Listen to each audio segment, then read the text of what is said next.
আমার তো এই ব্যাংকের ক্রেডিট কার্ড আছে, আমার তো ওই ব্যাংকের প্ল্যাটিনাম কার্ড আছে, আমার তো ক্রেডিট কার্ডে 1 লাখ টাকা, ওই কার্ডে 2 লাখ টাকা ব্যালেন্স আছে, ইনকাম আমার 20,000 কি 30,000 টাকা, কিন্তু ক্রেডিট কার্ডে সব কার্ড মিলিয়ে আমার 3-4 লাখ টাকা ব্যালেন্স আছে। খুব খুশি। আপনার উপার্জনের টাকা নয় ওটা, ফাঁদে পা দেওয়ার টাকা ওটা। নমস্কার, আমি রোহন ঘটক। মানি ম্যানেজমেন্ট লার্নিং এর দ্বিতীয় ভিডিওতে আপনাদের স্বাগত। আগের ভিডিওতে আমরা আলোচনা করেছিলাম, আমরা শিখেছিলাম পয়সা কিভাবে ম্যানেজ করব। বেসিক একটা ফাইন্যান্সিয়াল নলেজ আমরা শিখেছিলাম। প্রথম পর্বের ভিডিওটি কেউ দেখে না থাকলে আগে সেটা দেখে নেবেন, তাহলে এই ভিডিওটি বুঝতে অনেক সুবিধা হবে। সব জিনিসেরই যেমন ভালো মন্দ আছে, তেমনি ক্রেডিট কার্ডেরও কিছু ভালো দিক খারাপ দিক আছে, সেটা নিয়ে আমরা অন্য ভিডিওতে আলোচনা করব। আজকের ভিডিওটি পুরোটা দেখবেন, স্কিপ করবেন না। স্কিপ করলে আপনি মানি ম্যানেজমেন্ট শিখতে পারবেন না। কোথায় কিভাবে কতটা ইনভেস্টমেন্ট করব, কতটা খরচ করব তা আলোচনা করব। ভিডিওটি ভালো লাগলে একটা লাইক করবেন, বন্ধু বান্ধবদের সাথে শেয়ার করবেন, সবাইকে শেখাবেন, কারণ ফাইন্যান্সিয়াল নলেজ গেইন করা খুব ইম্পর্টেন্ট সবার জন্যই। চ্যানেলটিকে অবশ্যই সাবস্ক্রাইব করবেন। কম ইনকামের মধ্যেও কিভাবে মানি ম্যানেজ করবেন। এতদিন ধরে যে অর্ডার অফ মানি ডিস্ট্রিবিউশন আপনার চলে আসছে না, এই অর্ডারকে বদলান। যে সিকোয়েন্স চলছে না টাকা ডিস্ট্রিবিউশনের, সেভিংস করার, সেই অর্ডার বদলান। Income, expense, save, investment, this is wrong. আমরা কি করি? ইনকাম করলাম, আগে খরচা করে নিই, যা যা লাগার খরচা করে নিয়ে যেটুকু বাঁচে একটু সেভিংস করি বা কোথাও ইনভেস্টমেন্ট করি। এটা ভুল। মাসের শেষে বেঁচে আর কিছুই থাকে না। যা ইনকাম আসে সবটাই প্রায় খরচা করে ফেলি। ভাবি এই মাসে এগুলো তো লাগবেই, আগে কিনে ফেলি, পরের মাসে গিয়ে সেভ করব। যেই পরের মাস আসবে আবার সেই একই নাটক। কোনো মাসেই টাকা আপনার কাছে বাঁচবে না। আপনাকে প্রসেস বলছি, অর্ডার চেঞ্জ করুন, সিকুয়েন্স চেঞ্জ করুন। Income, save, investment, then expense, this is right formula. Income আসলো, আগে সেভ করুন, ইনভেস্টমেন্ট করুন, তারপর যেটা বাঁচবে সেটাকে খরচা করুন। আপনি বলবেন, আরে আমাদের তো এত টাকা খরচা আছে, আগেই সেভ করব। হ্যাঁ, করবেন। বলছি আপনাকে কিভাবে করবেন, ভিডিওটা পুরোটা দেখবেন স্কিপ না করে। Calculate your cash flow annually, বছরের হিসাব করবেন। এখানে একটা বড় ভুল করে লোকে, কি 25,000 টাকা মাইনে, কি মাসে 30,000 টাকা মাইনে। এটা ভুল। মাসের হিসাবে নয়, বছরের হিসাব করুন। যদি আপনার মাসের ইনকাম 25,000 টাকা হয়, তাহলে বছরে 3 লাখ টাকা। তো আপনি সেটা ভাবা শুরু করুন বা বলা শুরু করুন যে 3 লাখ টাকা আপনার বছরের income. Make easy management of cash flow.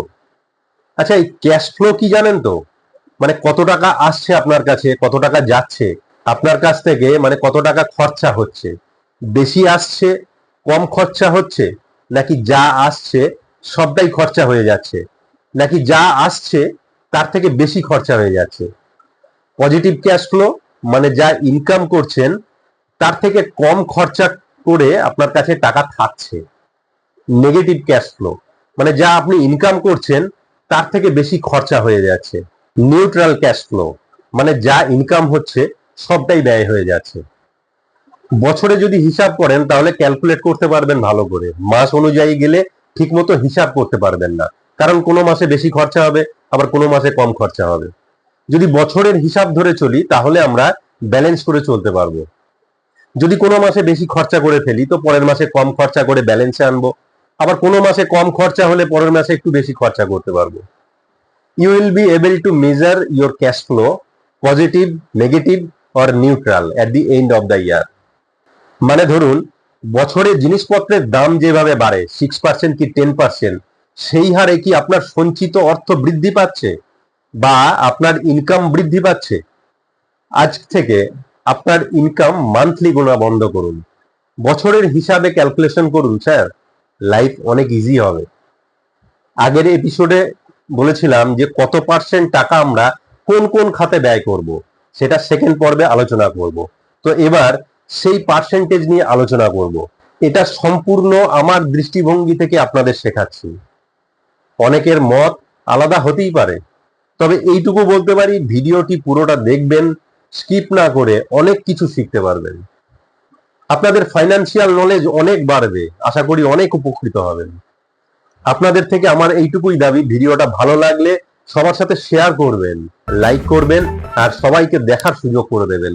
চ্যানেলটি সাবস্ক্রাইব করা না থাকলে অবশ্যই সাবস্ক্রাইব করবেন। আর হ্যাঁ, অনেকেই বেল আইকনটি ক্লিক করেন না, যার ফলে নতুন ভিডিও আসলে আপনারা হয়তো নোটিফিকেশন পান না। আমার উদ্দেশ্য আপনাদের সবসময় মোটিভেট করে রাখা, নতুন কিছু শেখানো। বাংলাদেশ থেকেও অনেক মানুষ দেখছেন, তারা অনেকেই কমেন্ট করে জানিয়েছেন, খুবই ভালো লাগে। কতটা পার্সেন্টেজ কোথায় ডিস্ট্রিবিউশন করব সেটা একটু চটপট দেখে নিই। ইনভেস্টমেন্ট 30% অ্যানুয়ালি, নেসেসিটি 50% অ্যানুয়ালি বছরে, ওয়ান্টস অ্যান্ড লাক্সারি 20% বছরে। উদাহরণ হিসাবে ধরে নিই যে 3 লাখ টাকা ইনকাম অ্যানুয়ালি, ইনভেস্টমেন্ট অ্যামাউন্ট 90,000 পার অ্যানাম, মানে 90,000 টাকা বছরে, মানে 7,500 টাকা পার মান্থ। নেসেসিটি 1.5 লাখ পার অ্যানাম, মানে বছরে 1.5 লাখ টাকা, 12,500 পার মান্থ, মানে মাসে গিয়ে 12,500 টাকা। ওয়ান্টস অ্যান্ড লাক্সারি 60,000 পার অ্যানাম, মানে বছরে 60,000 টাকা, মাসে গিয়ে 5,000 টাকা। ধরে নিলাম আপনার ইনকাম 25,000 টাকা মাসে, মানে বছরে 3 লাখ টাকা। এখানে প্রথমেই ধরলাম ইনভেস্টমেন্ট, ইনভেস্টমেন্ট পার্টে 30% টাকা রাখবেন বছরে। নেসেসিটি মানে আপনার জরুরি যে পার্ট, সংসার খরচা, সেখানে 50% বছরে। 25,000 টাকার ইনকাম হলে 12,500 টাকার বেশি যাওয়া যাবে না। আপনি বলবেন আমার তো 20,000 টাকা খরচা হয়ে যাচ্ছে, সেটাকে আপনাকে ম্যানেজ করতে হবে, তার জন্যই শিখছি এই ফর্মুলা। ওয়ান্টস অ্যান্ড লাক্সারি মানে নিজের ইচ্ছা, একটু দামি ফোন কেনা, এইসবের জন্য 20% বছরে। আচ্ছা, এই ক্যাটাগরিগুলোর একটু ডিটেলসে বলছি। Life insurance, health insurance, emergency fund, guaranteed return investment, আর হচ্ছে non guaranteed return investment. Category of ইনভেস্টমেন্টের মধ্যে প্রথমেই আমি লিখেছি ইন্স্যুরেন্স। কোন ইন্স্যুরেন্স, টার্ম না হেলথ, সেটা পরে বলছি। কতটা ইনভেস্টমেন্ট করব সেটা আগে দেখে নিই।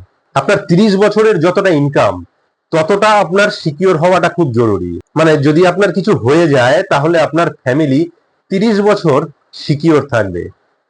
আপনি যদি বছরে 3 লাখ টাকা ইনকাম করেন, তাহলে 1 কোটি টাকার কাছাকাছি আপনার ইন্স্যুরেন্স হওয়া দরকার। দেখুন, আমরা বড় বড় প্ল্যানিং করে থাকি যে 60 বছর কি 70 বছরে রিটায়ার হব, রিটায়ার্ড হলে এত টাকা জমবে, এত টাকা এই হবে। বাই চান্স যদি কিছু হয়ে যায়, আমাদের লাইফের তো কোনো ভরসা নেই। শুনতে খারাপ লাগলেও এটা সত্যি কথা। আপনার সমস্ত জমা টাকা থেকে আপনার ফ্যামিলি চালিয়ে নেবে, কিন্তু তার থেকে ভালো নয় কি যে জমানো টাকা যা আছে সেটা জমানোই থাক, কিছু অ্যামাউন্ট বের করে আগে নিজেকে সিকিউর করে নিন। আপনার কিছু হয়ে গেলে ইন্স্যুরেন্স কোম্পানি আপনার ফ্যামিলিকে ওই টাকা দিয়ে দেবে।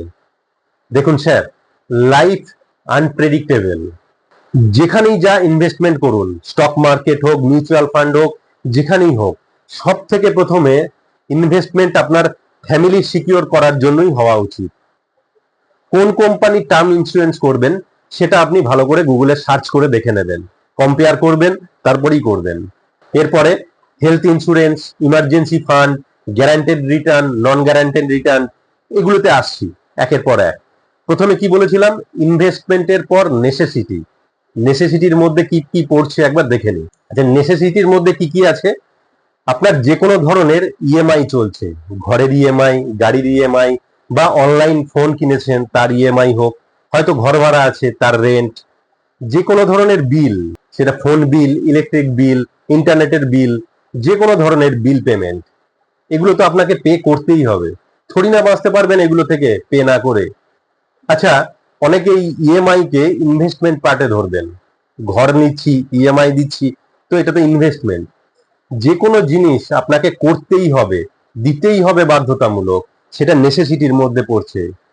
আপনার ইচ্ছার উপর ডিপেন্ড করছে না, বা বাধ্য হয়ে আপনি করছেন সেগুলো। ইনভেস্টমেন্ট তো আপনার ইচ্ছার উপর ডিপেন্ড করছে, আপনি করতেও পারেন নাও করতে পারেন, বাধ্যতামূলক নয়। কিন্তু ঘর ভাড়া আপনাকে দিতেই হবে, ইলেকট্রিক বিল দিতেই হবে, স্কুল কলেজের ফিজ আপনাকে দিতেই হবে, ট্রাভেলিং এক্সপেন্স। আচ্ছা, এই ট্রাভেলিং এক্সপেন্স মানে আমি এখানে কোথাও ঘুরতে যাওয়ার কথা বলছি না। বাড়ি থেকে বেরোলেই আপনার যে এক্সপেন্স হয়, যেমন ধরুন আপনার অফিসে যাওয়া আসার খরচা, বাচ্চাদের স্কুলে যাওয়া আসার যে খরচা, সেটা আপনার প্রয়োজনীয়, মুদিখানা, ওষুধপত্র, এরকম আরো নিত্য প্রয়োজনীয় জিনিস, এগুলো নেসেসিটির মধ্যে পড়ছে। এর জন্য কত টাকা খরচা বলেছিলাম? 50%, তার বেশি কিন্তু নয়।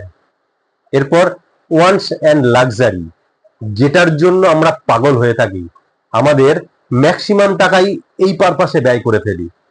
নতুন ফোন নিতে মন চাইছে, আজ ঘরে খেতে ইচ্ছা করছে না, বাইরে গিয়ে কিছু খেয়ে আসি, কি রেস্টুরেন্ট থেকে খাবার অর্ডার করে দিই। বাইরে কোথাও ঘুরতে যেতে ইচ্ছা করছে, নতুন কোনো মুভি এসছে, গিয়ে দেখে আসি। জামা কাপড় কেনা, এইগুলো লাক্সারির মধ্যে পড়ে। যখন কোনো শপিং মলে আমরা যাই, আমাদের জামা কাপড়, জুতো এসব দেখে মনে হয় এটা নিয়ে নিই কি ওটা নিয়ে নিই, আরে দারুণ জিনিস পেয়েছি, এটা এখনই নিয়ে নেওয়া দরকার। এখান থেকে নিজেদেরকে বাঁচাতে হবে। যখনই এরকম মনে হবে না, তখনই ভাববেন যে এটা আমার জন্য প্রয়োজন কতটা। ঘরের আলমারিতে কতটা জামা কাপড় ভরা আছে, সেগুলো দিয়েও কি হচ্ছে না?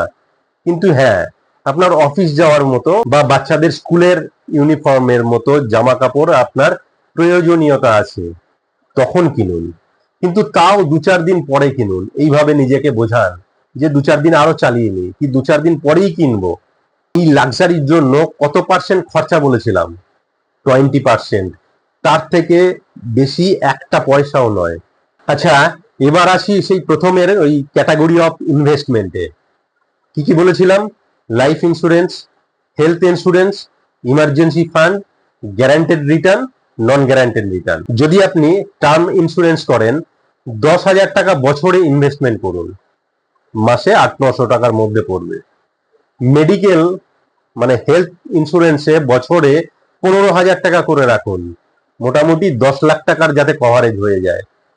তার মানে বছরে 25,000 টাকা আপনার ইনভেস্টমেন্ট হলো ইন্স্যুরেন্স পারপাসে, মানে মাসে 2,000 থেকে সামথিং বেশি। তাহলে আমাদের কাছে কত বেঁচে থাকলো? 25,000 টাকার মাইনে হলে 3 লাখ টাকা বছরে, তার 30% আমি বলেছিলাম ইনভেস্টমেন্ট, মানে 90,000 টাকা। তার মানে 90,000 থেকে মেডিকেল আর লাইফ ইন্স্যুরেন্স পারপাসে কত টাকা গেল? 25,000 টাকা। তাহলে আমাদের হাতে ব্যালেন্স কত টাকা পড়ে থাকলো? 65,000 টাকা। ইমার্জেন্সি ফান্ড খুব জরুরি একটা ফান্ড, বারবার বলেছি। খারাপ সময় আসবেই, খারাপ সময় আসবে না এরকম কারোর লাইফে নেই, আসবেই। আজকে ভালো তো কালকে খারাপ, পরশু আবার ভালো, এইভাবেই চলে মানুষের জীবন। ইমার্জেন্সি ফান্ডের জন্য ফিক্সড ডিপোজিট আর রেকারিং ডিপোজিট ছাড়া আর অন্য কিচ্ছু না, কেবলমাত্র এই দুটোই। অনলাইন করার চেষ্টা করবেন, যাতে আপনার কোনো ইমার্জেন্সি আসলে আপনি অনলাইনে তাড়াতাড়ি তুলতে পারবেন। ইমার্জেন্সি ফান্ড আগের ভিডিওতে কতটা বলেছিলাম? 1 বছরের টাকা জমিয়ে রাখতে। তাহলে আমাদের হাতে কতটা ব্যালেন্স আছে? 65,000 টাকা। সেখান থেকে বছরে 25,000 টাকা, মানে মাসে 2,000-এর সামথিং জমিয়ে রাখতে হবে। কিন্তু ফিক্সড ডিপোজিট যেহেতু এককালীন একটা ফান্ড নিয়ে করতে হয়, সেক্ষেত্রে আমরা প্রত্যেক মাসে 2,000 টাকা রেকারিং ডিপোজিট করব। রেট অফ ইন্টারেস্ট দুটোতে প্রায় একই। তাহলে আমাদের হাতে ব্যালেন্স কত থাকলো? 65,000 মাইনাস 25,000, 40,000 টাকা। এবার এই 40,000 টাকাটা কি করব? এবার আমরা নন গ্যারান্টেড রিটার্ন ফান্ডে ইনভেস্টমেন্ট করব। নন গ্যারান্টেড ফান্ড কি? Mutual fund, SIP, stock market, gold. এবার আপনার মনে হতে পারে যে গোল্ড নন গ্যারান্টেড ফান্ড, গোল্ডে তো টাকা পাওয়াই যাবে। অবশ্যই পাওয়া যাবে, কিন্তু তার কোনো গ্যারান্টি আছে কিছু যে 10% কি 20% কত টাকা পাওয়া যাবে, কতদিনের মধ্যে পাওয়া যাবে? নিজের মতো করে বাড়বে, বাড়বে তো সবগুলোই, মিউচুয়াল ফান্ডও বাড়বে, এসআইপি বাড়বে, স্টক মার্কেটও বাড়বে, সবই বাড়বে, কিন্তু কতটা বাড়বে আমরা কেউই জানি না। নেক্সট ইয়ার যখন দেখবেন আপনার প্রয়োজন পড়বে, সেই সময় হয়তো মার্কেট ডাউন চলছে, যে টাকা আপনি ইনভেস্টমেন্ট করেছিলেন দেখবেন হয়তো তার থেকে কম আছে। লং টার্মের জন্য বাড়বে সবগুলোই অবশ্যই, কিন্তু কখন বাড়বে, কতটা বাড়বে, তার কিন্তু কোনো নিশ্চয়তা নেই। এবার এতে কত টাকা ইনভেস্টমেন্ট করব? আমাদের হাতে ব্যালেন্স ছিল 40,000 টাকা। সেখান থেকে এই নন গ্যারান্টেড ফান্ডে আমরা 30,000 টাকা ইনভেস্টমেন্ট করব, মানে মাসে 2500 টাকার মতো। আচ্ছা, এটিকেও যদি আরেকটু ভেঙে বলি যে এই 2500 টাকাটা কিভাবে ইনভেস্টমেন্ট করবেন। ধরুন 1000 টাকার এসআইপি করবেন, তো সেটাও 500 টাকা 500 টাকা করে দুটো করবেন। 1000 টাকা ডিরেক্ট স্টক মার্কেটে ইনভেস্টমেন্ট করুন, প্রত্যেক মাসেই করুন। যদি স্টক মার্কেট সম্বন্ধে কোনো আইডিয়া না থাকে তাহলে শেখার চেষ্টা করুন, না হলে একদম বড় কোনো ফান্ড, টাটার যে কোনো স্টক আপনি নিতে পারেন, বা বড় ব্যাংকিং কোনো সেক্টরে আপনি ইনভেস্টমেন্ট করতে পারেন ব্লু চিপ ফান্ডে। বাকি 500 টাকা আপনি গোল্ডে ইনভেস্টমেন্ট করতে পারেন। তাহলে আমাদের ব্যালেন্স কত দাঁড়ালো? 40,000 থেকে 30,000 যদি এই ফান্ডে ইনভেস্টমেন্ট করে থাকি তাহলে পড়ে থাকলো 10,000 টাকা। এবার এই 10,000 টাকা কোথায় ইনভেস্টমেন্ট করবো? গ্যারান্টেড রিটার্নে। গ্যারান্টেড রিটার্ন কেন? গ্যারান্টেড রিটার্ন মানেই তো ইন্টারেস্ট কম। 20% 30% যা আসবে সব তো নন গ্যারান্টেড ফান্ড থেকে। আমরা সিকিউর থাকবো, আমরা জানবো যে এত টাকা আসবেই। জীবনে দুটো জিনিসের ব্যালেন্স করা খুব প্রয়োজন, রিস্কও নিতে হবে, আবার ফিক্সডও রাখতে হবে, অর্থাৎ সেফ থাকতে হবে আমাদের। রিস্ক আছে যে ফান্ডে, সে ফান্ডে টাকা কমও আসতে পারে, আবার বেশিও আসতে পারে, আবার অনেক বেশি আসতে পারে। কিন্তু ফিক্সড আমরা জানবোই যে আমরা এত টাকা পাবোই। এই দুইয়ের কম্বিনেশনে আমাদের চলতে হবে। গ্যারান্টেড রিটার্ন কি কি? যেমন ধরুন গভর্নমেন্টের কোনো বন্ড, যেমন কিষাণ বিকাশ, ইন্দিরা বিকাশ, এরকম টাইপের কিছু হতে পারে, কোনো এলআইসিতেও কিছু হতে পারে, পিপিএফ ফান্ড হতে পারে, পোস্ট অফিসের কোনো স্কিম হতে পারে। 10,000 টাকা বছরে মানে 800 টাকা সামথিং।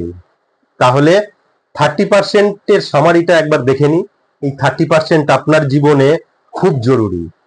এর উপরে আপনার ভবিষ্যৎ নির্ভর করছে, আপনি কতটা ধনী হবেন, কতটা কিভাবে আর্থিক দিক থেকে বড় হতে পারবেন।